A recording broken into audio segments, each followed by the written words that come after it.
Hello दोस्तों, सुबह के गुड मॉर्निंग। कैसे वाली आप लोग? आशा करते हैं बहुत अच्छे होंगे, अच्छे रहना चाहिए। दोस्तों क्या बताएं, मेरा तबीयत कल से ठीक नहीं लग रहा है। पहले बहनी की तबीयत खराब हुआ था, सर्दी खोखी बुखार जुकाम बहुत ज़्यादा तेज। उसके बाद बहनी के कल दोपहर में ले गए थे दवा कराने, उसको करा वरा के लेके आए थे।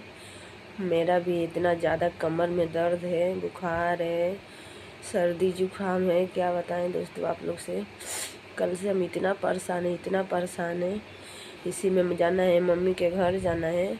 तबीयत नहीं ठीक लग रहा है हमको, कुछ से समझ ही नहीं आ रहा है। काल ही से दवा ले लेके खा रहे हैं, टाइम नहीं है मम्मी के घर जाने के। परसों भी जाना है हम लोग के। इसी में इतना तबीयत ख़राब हो रहा है दोस्तों, क्या बताएं आप लोग से।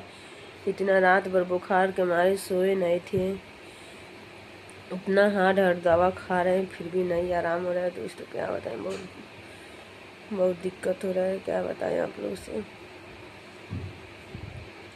और इतना हार्ड हार्ड दवा खा रहे हैं, आराम नहीं हो रहा है दोस्तों।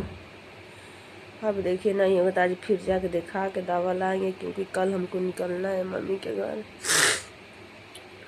एकदम से सर्दी जुकाम से, एकदम से बुखार से, एकदम से रात भर सोए नहीं है दोस्तों। ऐसे खोक रहे तो सीना, खांस रहे तो सीना में बहुत ज़्यादा दर्द हो रहा है। देखिए इधर बहनी बाबू सब, इधर बहनी सोई है, बाबू उधर सोया है। बहनी की भी दवा खिलाना है, बहनी की भी तबीयत खराब है।